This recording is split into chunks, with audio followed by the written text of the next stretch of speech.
The medical facility on Zirion Prime was quiet except for the soft hum of machines. Commander Zekthara sat in the recording chamber, his forearms shaking as he stared at the neural device. The once proud warrior of the Valorian Empire looked broken. His hard shell was cracked in many places. His large compound eyes, which once shone with confidence, now looked dull and tired. The recording device waited for him to speak. Zekthara had fought in 7 major wars across the galaxy. He had conquered planets and defeated armies.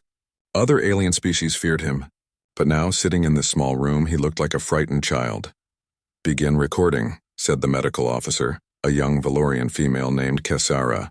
She had never seen the great commander like this. Stories of his victories were taught in military schools across the Empire. Zekthara took a deep breath. His voice came out as a whisper. "My name is Commander Zekthara, First Wing of the Valorian Fleet. I commanded the 3rd Assault Group during what we called the Outer Rim Campaign. What I am about to tell you will sound impossible, but every word is true." He paused and looked at his hands. 2 of them were missing fingers. The other 2 had deep scars that would never heal properly. We were sent to conquer a small blue planet in the outer edge of the galaxy. The planet was called Earth. The species living there called themselves humans. Our intelligence report said they were weak. They had only just learned to travel between stars. They had no energy shields. They had no plasma weapons. They still used metal projectiles to fight. Kesara made notes on her datapad. She had read the reports about the Outer Rim campaign. It was supposed to be a simple conquest mission. The Valorian Empire had done hundreds of these before. The High Command thought it would take maybe 10 solar cycles to defeat them completely, Zekthara continued. We had conquered 17 star systems before this one. Some species surrendered as soon as they saw our ships. Others fought for a few days before giving up. The humans were supposed to be the easiest yet. Zekthara's voice grew stronger as he talked, but there was something else in it now. Fear. Admiral Jake Morrison was the leader of their space forces. We intercepted some of their communications before the attack. He seemed like a typical military leader. Nothing special about him. Captain Lisa Hayes was his tactical officer. Again, nothing in our files suggested they would be any different from other species we had faced. The commander stood up and walked to the window. Outside, Valorian ships moved through the sky. But these ships looked different now. They had extra armor, new weapons, changes made because of what happened with the humans. The first mistake we made was thinking they would act like civilized beings, Zekthara said. Every other species we conquered understood basic military logic. When you are outnumbered, you surrender. When your weapons are weaker, you surrender. When your enemy has better technology, you surrender. This saves lives and prevents unnecessary suffering. He turned back to face the recording device. Humans do not think this way. Kesara looked up from her notes. What do you mean, Commander?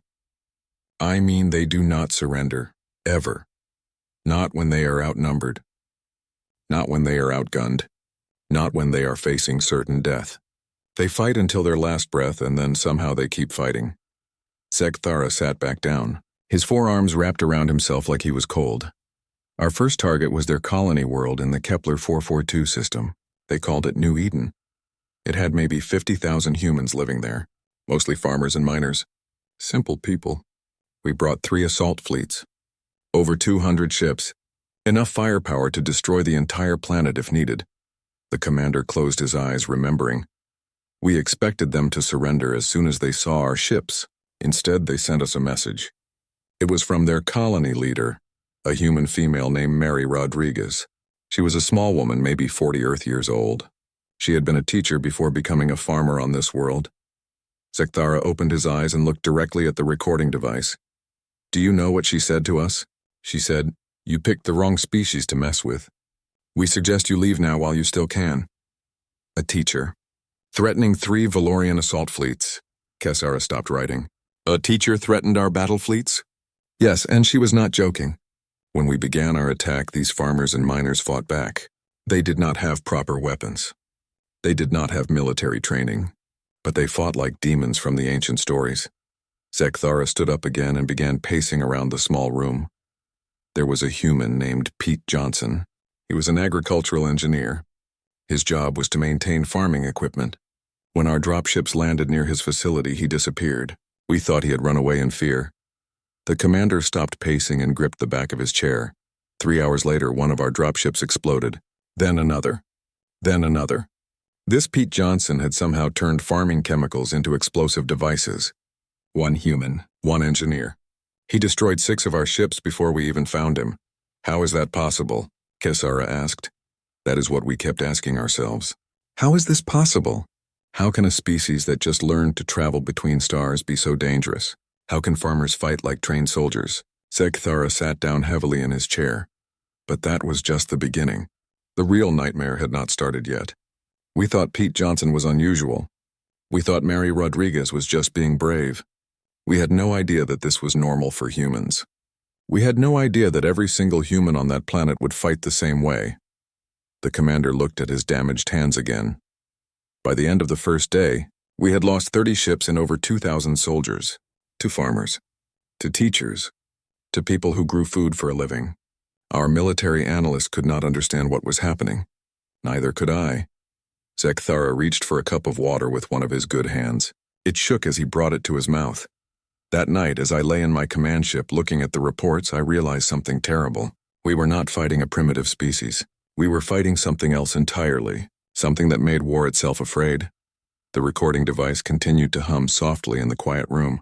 Kesara waited for the commander to continue, but he just sat there staring at nothing. Finally, she spoke. Commander, should we continue tomorrow? Zegthara shook his head. No, the galaxy needs to hear this story, all of it. Before someone else makes the same mistake we did. He looked directly into the recording device one more time. Before someone else wakes up the humans. Commander Zegthara continued his story the next day. His voice was steadier now, but his hands still shook when he remembered certain details. The medical officer Kesara had brought extra data pads. She had a feeling this story would be longer than expected. The second day on New Eden started badly for us. Zegthara began. We had lost many ships and soldiers on the first day, but we still had overwhelming numbers. Our commanders decided to land more troops and take the human settlements by force. The commander walked to a wall display and activated it. A map of New Eden appeared, showing the locations of human settlements and Valorian landing sites. The humans had spread their people across the entire planet, small groups in many different places. This seemed like a weakness to us. We thought we could defeat them one group at a time. We were wrong. Zegthara pointed to several red dots on the map. Every human settlement fought back. Not just the soldiers, everyone. The children helped make weapons. The elderly shared their knowledge. People who had never held a gun before were suddenly fighting like they had trained their whole lives. Kesara looked at the map. But surely some of them surrendered. Some of them must have been afraid. That is what we thought too. We captured a group of human civilians near the northern settlement. We brought them to our command post to question them. We wanted to understand why they were fighting when they could not win. The commander's voice became quieter. One of the prisoners was a human female named Mary Rodriguez, the same teacher who had threatened our fleets. We thought capturing her would break the human resistance. Instead, it made things worse. Zegthara turned off the display and sat back down. Mary Rodriguez looked at our interrogation officer, Sub-Commander Veltar, and said something that still gives me nightmares. She said, "You think you caught me? I let you catch me. Now I know where your command center is." What did she mean? Kesara asked. We found out 6 hours later. The humans had been planning a rescue mission. But it was not just a rescue. It was an attack. They had somehow learned our security codes. They knew our guard rotations. They knew exactly where our weapons were stored. Zegthara stood up and began pacing again. This seemed to help him remember the details. The attack came at night. We had guards posted everywhere. We had motion sensors and heat detectors. We thought our base was secure. Then the explosion started. The commander stopped pacing and gripped the back of his chair. A human named Pete Johnson led the attack, the same engineer who had destroyed our dropships. But he was not alone. There were 20 humans with him, farmers, mechanics, shopkeepers, people who had lived peaceful lives until we arrived. How did they get past your security? Kesara asked. They did not go around our security. They went through it. Pete Johnson had studied our technology from the wreckage of the ships he destroyed. He had figured out how to disable our sensors. A farmer had learned to hack our computer systems. Zegthara sat down heavily.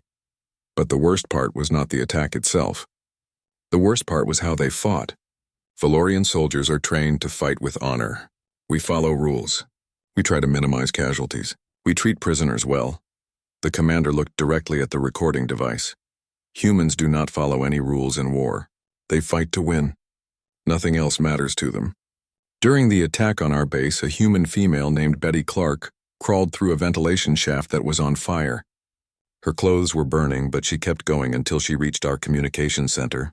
She destroyed our ability to call for help, then crawled back out through the fire. Kesara stopped writing. She survived? Yes, the humans pulled her out and treated her burns. Then she picked up a weapon and kept fighting. With burns covering half her body, she kept fighting. Zekthara shook his head in disbelief. That same night, a human named Tony Williams led a group of teenagers in an attack on our ammunition storage. Teenagers, Kesara. Children who should have been in school. They used homemade explosives to destroy enough weapons to supply an entire battalion. The commander stood up and activated the wall display again. This time it showed casualty reports. By the end of the second day, we had lost 60 ships and 5,000 soldiers. The humans had lost maybe 300 people. But here is what we did not understand then. The humans were not trying to win a traditional battle. They were trying to make us afraid. Afraid? Kesara asked. But you had superior numbers and technology. Yes, but fear is not about numbers or technology. Fear is about not knowing what your enemy will do next. And humans are completely unpredictable.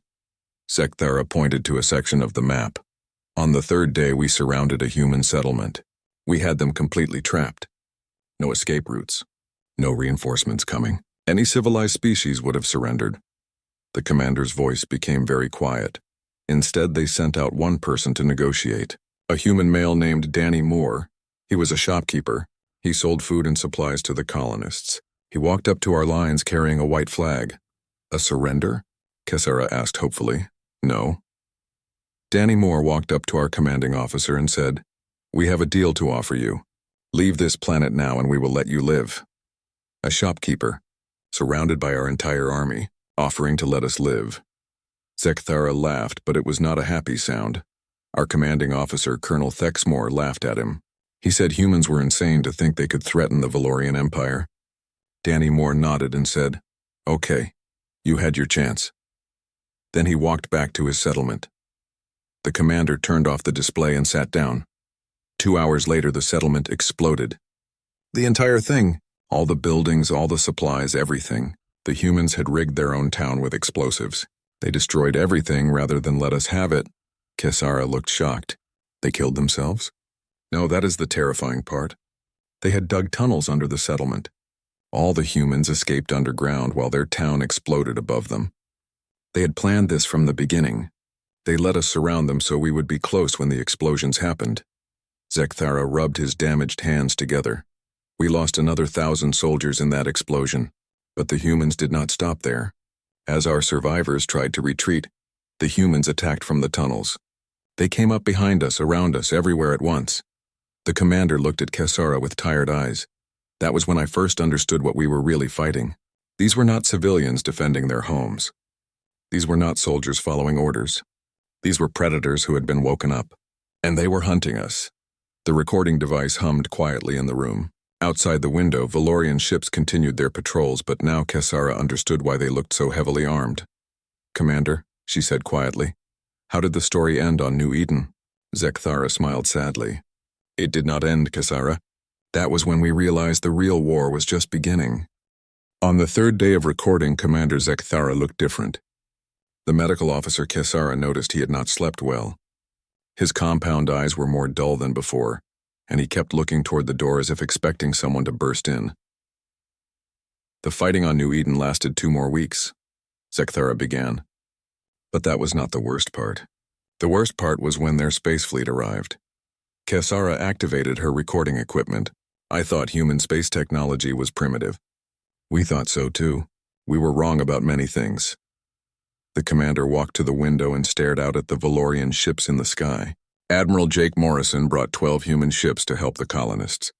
12 ships against our remaining 140. In any normal battle, we would have destroyed them in minutes. Zekthara turned back to face the recording device. But humans do not fight normal battles. The first thing Admiral Morrison did was ram one of his ships directly into our flagship. Not a weapons attack, He crashed his entire ship into ours on purpose. Kisara stopped writing. He destroyed his own ship?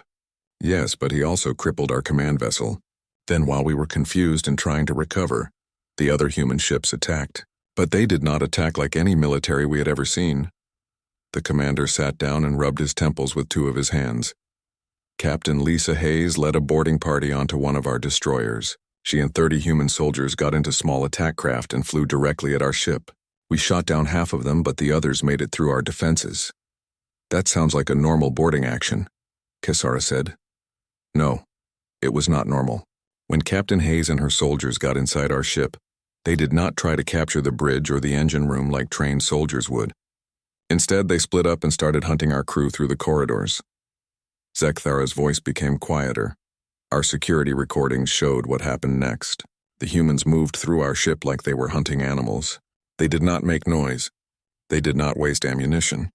They picked off our soldiers one by one, always staying in the shadows. The commander stood up and activated the wall display. Images of damaged Valorian ships appeared. A human soldier named Rick Davis held a single corridor for 3 days. 3 days, Kesara. One human against hundreds of our soldiers. He had built traps and barriers using pieces of our own ship. Every time we tried to get past him, more of our people died. How was that possible? Kesara asked. Because humans understand war differently than we do. We fight to control territory or resources. Humans fight to destroy their enemies completely. They do not just want to win. They want to make sure their enemies can never threaten them again. Zekthara pointed to another image on the display.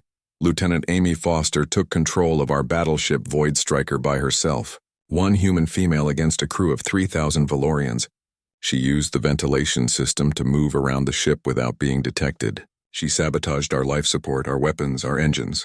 By the time we realized what was happening, she controlled more of our ship than we did. The commander turned off the display and sat back down. But the most terrifying thing was not their tactics. It was their attitude. Valorian soldiers fight because it is their duty. We follow orders and try to complete our missions. Humans fight because they enjoy it. Kesara looked confused. They enjoy combat? Yes. During the battle for the Void Striker, we recorded human communications. Amy Foster was singing while she sabotaged our ship. Singing, Kesara. She was having fun. Zekthara's hands began to shake again. Another human, Colonel Steve Barnes, spent the entire battle making jokes over the communication channels, while his soldiers were dying around him, while explosions were destroying his ship. He was telling funny stories to keep his crew's spirits up. The commander leaned forward in his chair. This is when we realized we were not fighting a normal species. We were fighting apex predators who had somehow learned to build spaceships. Every human soldier fought like they had nothing to lose and everything to gain. Surely some of them showed fear. Kesara asked. Oh, they were afraid. We could see it in their faces during close combat. But their fear made them more dangerous, not less. A frightened Valorian soldier might surrender or retreat. A frightened human soldier becomes twice as deadly. Zekthara stood up and began pacing around the room. The battle in the asteroid belt around New Eden lasted 8 days. We had better ships, better weapons, better armor. But the humans fought like a pack of hunters. They coordinated their attacks perfectly. When one human ship was damaged, the others would protect it. When we tried to retreat, they would chase us. The commander stopped pacing and gripped the back of his chair. On the 6th day, Commander Rick Davis finally fell defending his corridor.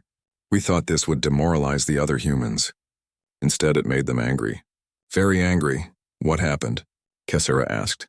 The remaining human soldiers went into what they called berserker mode. They stopped using tactics or strategy. They just attacked with pure rage. A human named Julie Thompson took a damaged fighter craft and flew it directly into our engine room. She died in the explosion, but she also destroyed our main power generator. Zekthara sat down heavily. After Rick Davis died, the humans stopped taking prisoners. They stopped accepting surrenders. They hunted down every Valorian soldier on that ship and killed them all. Not because they were following orders, because they were angry that we had killed their friend. The commander looked directly at the recording device. That is when I understood the truth about humans. They do not just fight for their countries or their colonies. They fight for each other. Every human soldier is willing to die for every other human soldier. This makes them unstoppable. Kesara set down her datapad. But surely your superior numbers made a difference eventually. Numbers mean nothing when your enemy refuses to quit. By the end of the battle, we had lost 90 ships. The humans had lost 10. But here is the part that still gives me nightmares. Zekathara's voice became very quiet. After the battle was over, Admiral Morrison sent us a message. He said, "Thank you for the training exercise. Our soldiers needed the practice. A training exercise." He called the destruction of 90 Valorian warships a training exercise. The commander rubbed his damaged hands together. That night I realized we had made a terrible mistake. We thought we were conquering a primitive world. Instead, we had declared war on the most dangerous species in the galaxy. Kesara looked at the commander with growing concern. "What did you do then?" "We called for reinforcements. Many reinforcements. The High Command sent 5 more fleets to deal with the human problem. We thought overwhelming force would finally defeat them." Zekathara smiled sadly. "We were wrong again. The humans were not just dangerous on New Eden. They were dangerous everywhere, and they were learning from every battle we fought." The recording device continued to hum in the quiet room.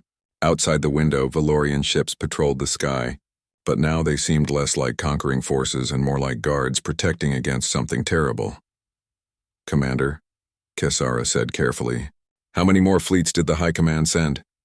Zekathara closed his eyes. "All of them. Eventually we sent every ship we had, and it still was not enough."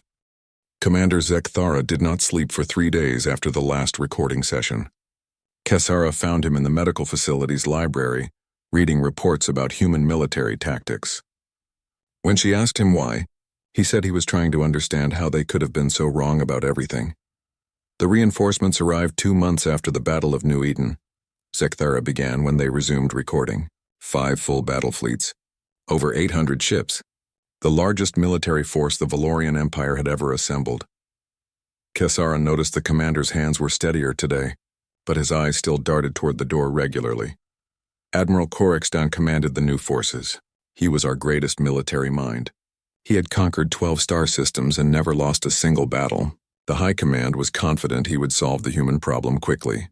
The commander activated the wall display. A star map appeared showing multiple human colony worlds.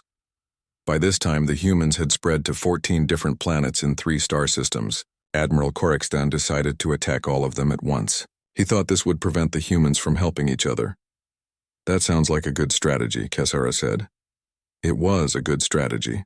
Against any normal species, it would have worked perfectly. But humans are not normal. Zekathara pointed to several red dots on the map. The first thing we noticed was that human ships were different now. They had new weapons, new armor, new shield systems.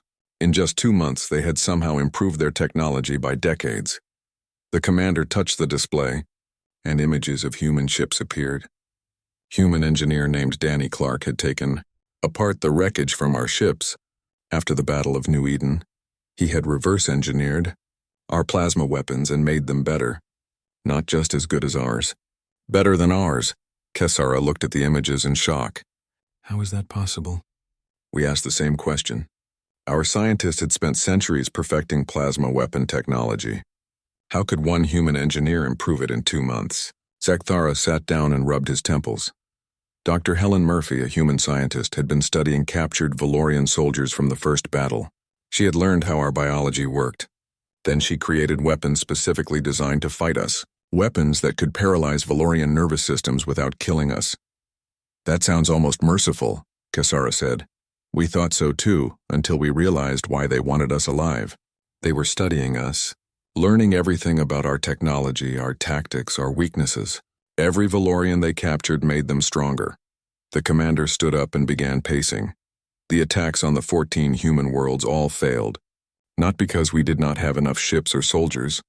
They failed because the humans had learned how we fight. They knew our strategies better than we did. Zekathara stopped pacing and pointed to the display. On the planet New Harmony, Colonel Julia Evans defeated an entire Valorian army using only 300 human soldiers. She had studied our battle formations and found weaknesses we did not even know existed. 300 soldiers against an army? Kesara asked. Yes, she used something they called the Ohio Gambit. It was a tactic so strange that our commanders could not understand what was happening until it was too late. Commander activated a new section of the display showing battle formations. Colonel Evans split her forces into tiny groups and spread them across a huge area.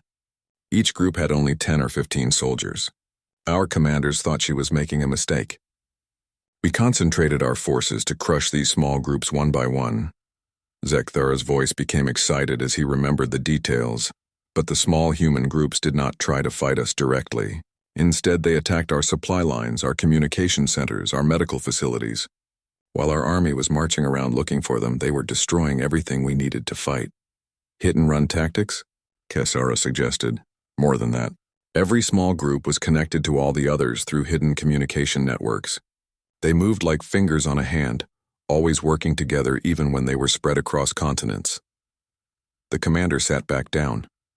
After 3 weeks, our army was starving, lost, and demoralized. We had thousands of soldiers, but no way to supply them or coordinate their movements.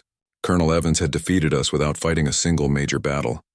Zekthara rubbed his damaged hands together, but the worst discovery came when we tried to retreat from New Harmony. The humans had been letting us win small battles on purpose. Every victory we thought we had achieved was actually part of their plan. What do you mean? Kesara asked. They had been feeding us false information through prisoners we thought we had captured. Those prisoners were actually volunteers who let themselves be taken so they could spy on us. Everything we thought we knew about human defenses was wrong. The commander's voice became very quiet. When we finally tried to evacuate our forces, the humans were waiting for us. They knew exactly where our evacuation ships would land. They knew exactly when we would try to leave. They had been planning our defeat from the moment we arrived. Zekthara stood up and walked to the window. The evacuation became a massacre, not because the humans were cruel, but because they were efficient. They had studied our retreat procedures and found the perfect ways to disrupt them. How many soldiers did you lose? Kesara asked quietly. 90%. Out of 50,000 Valorian soldiers on New Harmony, fewer than 5,000 made it off the planet alive. The commander turned back to face the recording device. But New Harmony was not the worst defeat. That happened on the planet Aurora, where we encountered something that still gives me nightmares. Kesara waited for him to continue. The humans had somehow convinced one of our own ships to switch sides. The captain of the Valorian destroyer Star's Edge had been captured during an earlier battle. The humans did not torture him or threaten him. Instead, they talked to him. Talked to him? Kesara asked in confusion. Yes, they explained why they were fighting. They showed him recordings of human families who had been killed in our attacks. They treated him with respect and kindness, even though he was their enemy. Zekthara's voice became bitter. Captain Velthara, one of our most decorated officers, decided that the humans were right and we were wrong. He convinced his entire crew to join the human side. 300 Valorian soldiers switching sides because the humans were nice to them. The commander slammed one of his fists on the table. Do you understand how dangerous that is? The humans did not just defeat our armies. They turned our own people against us. They made us question why we were fighting in the first place. Kesara looked shocked. Psychological warfare? Beyond psychological warfare. They made us see ourselves as the villains in this war. And the terrible thing is, they were right. We had started this war for no good reason. We had attacked innocent people who had never threatened us. Zekthara sat down heavily in his chair. By the end of the 4th month of the war, we had lost 200 ships and over 100,000 soldiers. The humans had lost maybe 20 ships and 5,000 people, but they were getting stronger while we were getting weaker. The commander looked directly at the recording device. That was when the High Command made the decision that doomed our empire. They decided to attack Earth itself, the human homeworld. They thought that if we could conquer their home planet, the other human colonies would surrender. Kesara felt a chill run down her spine. Did they succeed? Zekthara smiled sadly. Kesara attacking Earth was the worst mistake in Valorian history. It was the moment we turned a regional conflict into a war for the survival of our entire species. The recording device hummed quietly in the room. Outside the window, the Valorian patrol ship seemed smaller and more fragile than before. What happened when you attacked Earth? Kesara asked, though she was not sure she wanted to know the answer. We learned that the humans we had been fighting on the colony worlds were not soldiers, Zekthara said quietly. They were farmers and teachers and shopkeepers who had never been trained for war. The real human military was still on Earth, waiting for us. Commander Zekthara did not come to the recording session on the scheduled day. Kesara found him in his quarters, sitting in the dark, staring at nothing. When she asked if he was ready to finish his story, he looked at her with eyes that seemed much older than they had been a week ago. The attack on Earth began 6 months after the war started, Zekathara said when they finally resumed recording. His voice was barely above a whisper. The High Command sent everything we had. Every ship, every soldier, every weapon in the Valorian Empire. We were going to end this war with one massive assault. Kesara activated the recording equipment carefully. The commander seemed fragile today, like he might break if she made too much noise. Admiral Korextan led the attack personally. Over 1,500 ships approached the human homeworld. We expected to find a few dozen human vessels defending their planet. Instead, we found something impossible. The commander slowly stood up and activated the wall display. An image of Earth appeared, surrounded by thousands of points of light. The humans had been building ships while we were fighting their colonies. Not dozens of ships, thousands of ships. They had turned their entire planet into a military factory. Kesara stared at the display in shock. How did they build so many ships so quickly? Because every human on Earth was working toward the same goal. Factory workers, scientists, engineers, even children were helping to build weapons and ships. An entire planet united in preparing for war. Zekathara touched the display and the image zoomed in to show human ships in detail. But it was not just the number of ships that terrified us. It was the technology. The humans had not just reverse engineered our weapons. They had created entirely new types of weapons that we had never seen before. The commander sat back down heavily. General Craig Thompson commanded the Earth Defense Forces. We had studied his military record. He seemed like a competent but unremarkable human officer. We thought we could defeat him with our superior numbers. What happened when the battle began? Kesara asked. The humans did not wait for us to attack. As soon as our fleet came within range of Earth, they attacked us. But it was not like any battle we had ever fought before. Zekthara's hands began to shake as he remembered. The human ships moved in patterns that seemed impossible. They fought like they could read our minds and predict our every move. Every time we tried a new strategy, they were ready for it. The commander activated a new section of the display showing battle formations. Colonel Julia Evans led a squadron of fighters that somehow got through our entire fleet and attacked our command ships directly. She and 50 human pilots flew through walls of weapons fire that should have destroyed them instantly. How did they survive? Kesara asked. They flew like demons. Like they were not afraid of death. A human pilot named Sarah Kim flew her damaged fighter directly into one of our battleships after her weapons stopped working. She crashed her ship into our bridge and killed Admiral Korextan himself. Zekthara's voice became even quieter. But the worst part was not the battle itself. The worst part was the message General Thompson sent to our remaining ships after the first day of fighting. The commander paused for a long moment, as if gathering the courage to continue. He said, "You wanted to see how humans fight a real war. Let us show you." Then every human ship in their fleet started broadcasting the same sound. What kind of sound?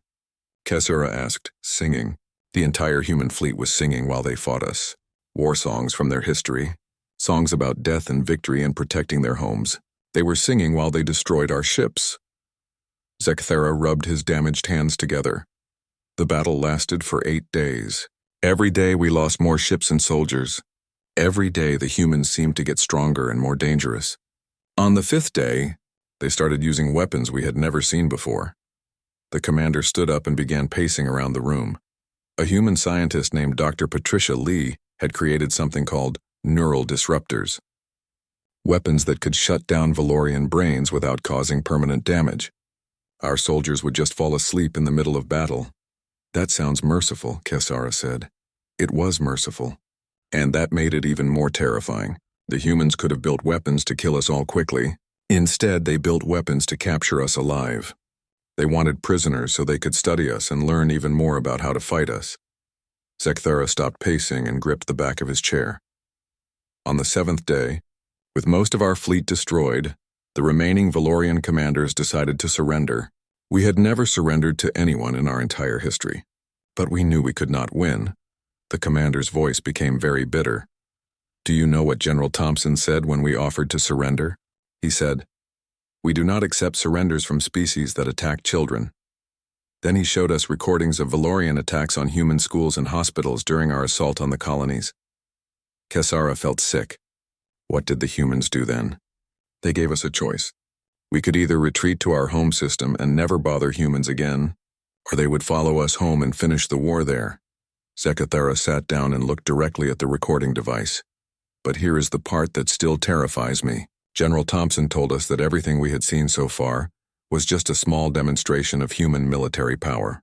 He said they had been holding back their most dangerous weapons because they did not want to hurt innocent Valorian civilians.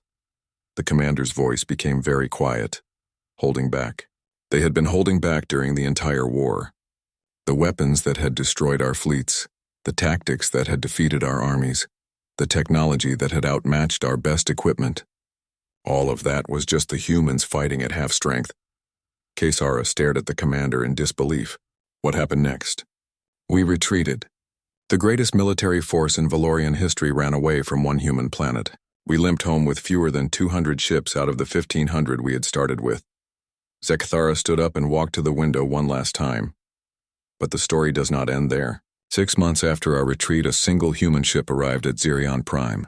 Just one ship, a diplomatic vessel. The commander turned back to face the recording device. The ship's captain was a human female named Ambassador Lisa Chen. She requested permission to address our High Council. She said the humans wanted to discuss peace terms. What did she say to the council? Kesara asked. She told them that humanity bore no ill will toward the Valorian people. She said the war had been a misunderstanding that could be resolved peacefully. She offered to share human medical technology and scientific knowledge with us. Zekathara's voice became filled with a strange mixture of respect and fear. Then, she said something that made the entire council go silent. She said, "We know you are planning another attack. We know about the new weapons you are building. We know about the alliance you are trying to form with other species. We are asking you politely to stop." The commander sat back down. She was right. We had been planning all of those things. Somehow the humans knew everything we were doing, even in our most secure facilities. What did the council do? Kesara asked. They signed a peace treaty immediately, not because they wanted peace, but because they were afraid of what would happen if they refused. Zekathara looked at his damaged hands one more time. Ambassador Chen left Xerion Prime the same day. But before she departed, she said something to me personally. She said, "Thank you for the interesting war, Commander. Our military learned a lot from fighting you. We hope we can be friends now." The commander's voice became very quiet. An interesting war. She called the destruction of the Valorian Empire an interesting war, like it had been a game to them. Kesara turned off the recording equipment and sat in silence for several minutes. "Commander," she finally said, "why are you telling this story now?" Zekathara stood up and walked to the door of the recording chamber. Because 3 days ago, our intelligence services detected unusual activity in the Andorian sector. The Andorian Empire is mobilizing their fleets for what appears to be an attack on human space. The commander stopped at the door and looked back at Kesara. "I am telling this story because someone needs to warn the Andorians. They need to know what they are about to wake up. They need to understand that humans do not just fight wars, they become war itself." Zekathara opened the door and stepped into the corridor. "And if the Andorians are too proud or too stupid to listen to my warning, then may the ancient gods have mercy on their souls, because the humans will not." The recording chamber was quiet except for the soft hum of machines. Kesara sat alone, staring at the data pads filled with the most terrifying story she had ever heard. Outside the window, Valorian ships continued their patrols, forever watching the stars for signs of the species that had taught them the true meaning of fear. Somewhere in the darkness of space, humanity waited, patient, watchful, and ready to remind the galaxy once again why it was dangerous to wake a sleeping predator.